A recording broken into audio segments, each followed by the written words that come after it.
Well, suddenly it's quarter-final time in the Rugby World Cup. That means just 8 teams left, and in 3 weeks it'll all be over. Of the 8 teams, South Africa is one of them. After the blip against Japan, which we were all very embarrassed about, the team was actually a little bit more embarrassed than we were. But they got the truck back on the road, and they got through quite nicely. And now it is South Africa up against Wales. And Heyneke Meyer has done quite an interesting thing. Everybody thought he might go back to the older side that he preferred, but due to circumstance, he's actually ended up with what looks like a pretty competitive Springbok team. The one thing that has happened, of course, is John de Villiers sadly didn't make it. But that means that Jesse Kriel and Damian de Yelendi have come together in the centre field as centres, and they look like a really good partnership developing. Victor Matfield is also at 38 years old. Everybody was doubtful about him, and his hamstring is gone and he can't play. So that means that South Africa is now playing in those positions some really key young players.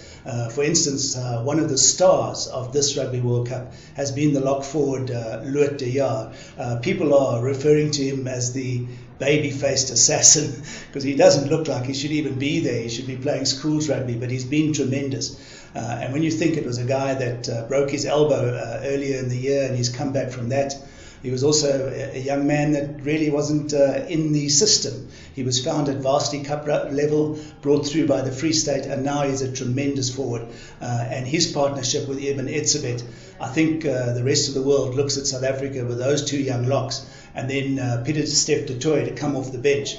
The rest of the world is quite jealous of us. Then for the rest, it is pretty much the team that has been playing, that got us through the pool stages. And for me, I'm very pleased that Heyneke Meyer has decided on Willie Leroux as the fullback, because I think he's a player with that X factor. We were a little bit worried about Bryan Habana, but hasn't he just come back to form unbelievably? He scored a hat-trick in his last game. He's now gone to 15 tries in the Rugby World Cup, which equals Jonah Loma's record. So he's on the brink of becoming the greatest try scorer in Rugby World Cup history. Fourie du Preez has made a tremendous difference. He was also a player under an injury cloud. We're a little bit worried. Heyneke Meyer has now admitted that he begged him to come back, and he's done it.